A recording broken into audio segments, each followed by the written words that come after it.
nada é 100% orgânico e nada é 100% psíquico.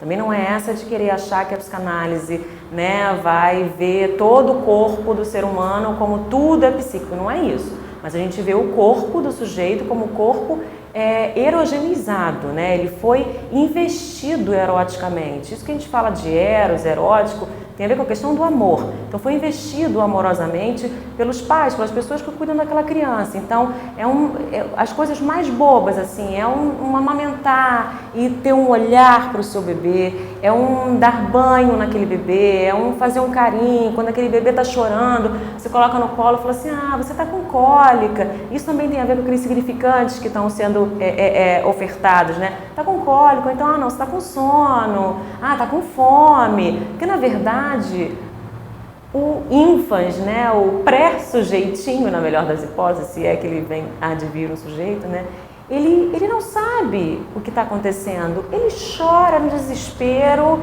né, daquela dor que ele não sabe se é física, se é psíquica, o que é. E aquele que está cuidando daquela criança está ali colocando esses significados, para esse significante que é esse choro da criança. Esse investimento amoroso para essa criança é isso que vai ser a raiz de toda a neurose, né? Seja qualquer problema que o sujeito tenha, que aquilo, como eu falei, né, assim, às vezes aparentemente não é tão evidente, né, mas ao longo daquele discurso você vê o quanto está em jogo a postura dele em relação ao objeto, que é o outro, né, esse outro amado ou odiado.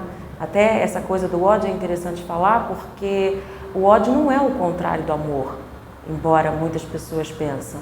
Na verdade, é outra face da mesma moeda. O contrário do amor é a indiferença. E isso traz muito mais danos do que ódio. E nessa questão, aproveitando e falando nessa questão do amor, da transferência, a transferência, né, está dentro da transferência essa questão de passar pela análise, sobretudo pelo ódio. É preciso passar pelo ódio. Tanto que uma questão do manejo da transferência é você provocar o ódio no paciente. E o analista tem que suportar aquele ódio, porque num primeiro momento vai ser direcionado a ele. Cabe a ele direcionar para um outro ponto, porque no fundo, não é para ele. É para ele enquanto aquele que está ali representando todos os outros outrinhos ali que o sujeito se relaciona. Mas ele tem que entrar naquela dança, mas é um entrar naquela dança que não é uma entrada qualquer, é uma entrada avisada. Ele tem que saber manejar esse ódio, porque é a mesma coisa, é manejo do amor, é manejo da transferência. Por que é tão importante essa questão do manejo da transferência? Porque a transferência, ela, depois que ela se estabelece, ela não fica de uma forma linear. Ela fica em picos e baixas e de uma forma, dessa questão do amor e do ódio, isso vai comparecer vez ou outra. Então, é uma forma diferente de se manifestar ali a questão amorosa, né? Então, o manejo, você vai meio que nesse jogo de cintura, né? No momento em que o sujeito está muito amoroso para o analista ele tem que ser um pouco segura na dele, né? Dar uns cortes, é meio seco. E quando o analisando está muito na fase odiosa, né? Meio que, esse cara não está sabendo de nada da minha vida, não vou voltar. Aí você já pega alguma coisa, às vezes uma coisa boba, chega, abre ali a porta da sala de espera, nossa, seu cabelo tá tão bonito, você tá tão bonita hoje. Então recebe, fala assim, nossa, que legal, enfim, não tem regras, né? Mas você dá uma massageada ali, é uma maneira de você tentar resgatar um pouquinho alguma outra coisa, não que seja importante, seja fundamental resgatar essa coisa amorosa demais, porque isso inclusive atrapalha, mas assim, é o ficar naquela gangorra mesmo, e isso vai acontecer a todo momento, por isso que é tão importante a questão do manejo da transferência. A partir do momento que a transferência é estabelecida, a gente não tem a menor garantia de que aquilo vai dar realmente no verdadeiro percurso de análise. Aquilo pode se interromper, em algum momento a transferência pode simplesmente cair e não dar mais certo. E isso o analisando vai se dar conta, vai de alguma forma interromper aquela análise. Claro que tem vezes que tenta interromper a análise ou chega ao ponto de interromper a análise por uma questão ainda transferencial bastante fervorosa ali, né? É uma coisa que o analista ele vai ter que saber escutar do que se trata. Se realmente a transferência cessou, acabou, né, não tem mais trabalho ali, ou se é faz parte das demandas ali de amor do paciente.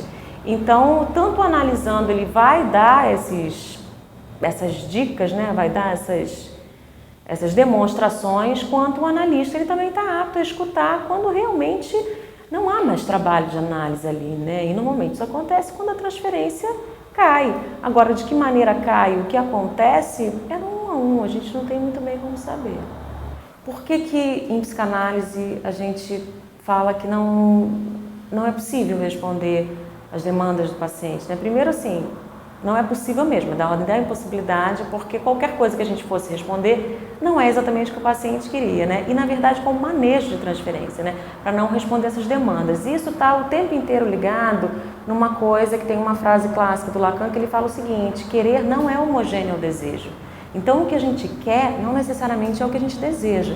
Por isso que o desejo é sempre inconsciente, é aquilo que não é localizável, é aquilo que não é nomeável. O querer está na ordem das demandas, quero isso, não quero aquilo. Só que a gente sabe muito bem que quando a gente atinge aquilo que a gente diz querer, a gente não está totalmente satisfeito. Ah, mas eu quero uma outra coisa.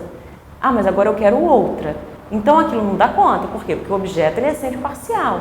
Então essa questão do querer e do desejo, né, assim, o que o analista escuta no discurso do sujeito é a questão desejante, que está em outro lugar, né? Se é que há um lugar, porque na verdade é aquilo que te escapa. Quando você acha que encontrou o lugar do desejo, o objeto do desejo, aquilo te escapa, porque não existe o objeto do desejo, só existe o objeto que causa desejo. De que maneira? Quando você reconhece inconscientemente um ponto significante que te fisga ali, né, aquilo que Sócrates fez com Alcibiades. Não é a mim que você ama tudo que eu pude te proporcionar. Então, na verdade, é alguma coisa completamente diferente. Então, a questão do desejo e do querer é diferente. E isso vai comparecer na análise como a divisão subjetiva do sujeito. Né? A demanda é aquilo que a gente consegue nomear, quero isso, não quero aquilo, e o desejo é aquilo que a gente consegue, mas afinal de contas, qual é o meu desejo? Na verdade, o analista, ele não sabe qual é o desejo do sujeito, mas ele sabe o que é um desejo, de que maneira o desejo funciona. E o analisando, ele não sabe e nem vai saber o que é o desejo dele, porque no fundo, o desejo é desejo de desejo. É sustentar uma falta. Por isso que um neurótico, você vai ver que fica sonhando tanto com uma coisa a ser realizada, e quando ele está prestes a realizar, você pode reparar que dá uma recuada. Ele dá uma recuada. Ele não encara de frente. Por quê? Porque é a maneira do neurótico, sem ele saber, ou ele não sabia, mas ele sabe em algum lugar, sem ele saber, ele recua para quê? Para manter aquela falta. Então o desejo é sustentar a falta, para que haja desejo, porque só há desejo se houver falta.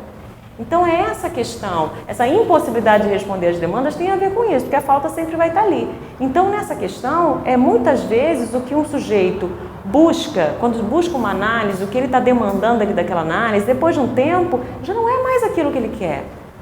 Muitas vezes, o que eu dei como exemplo, né, da questão da escolha do parceiro, que às vezes começa uma análise e se desfaz o relacionamento que já tinha começado antes da análise, porque ele não reconhece mais aquele outro como um objeto possível de ser eleito por ele. Alguma coisa que não se sustenta ali. Agora, aí tem a diferença entre o querer e o desejo. Então, quando ele percebe, muitas vezes isso acontece, ele se dá conta de que na análise ele está percebendo que se ele continuar na análise, ele está sacando que o desejo não está ali, ele pode, muitas vezes, querer se desfazer da análise, né? Interromper a análise para não avançar nisso aí e sustentar o relacionamento dele. É como se ele tivesse eleito o que ele quer. Nada contra, porque a divisão se trata disso. Em algum momento você tem que fazer uma escolha. Em algum momento, eu ouso dizer assim, em vários momentos da vida, você tem que escolher entre o que você quer e o que você deseja, porque não são a mesma coisa e não dá para ter tudo.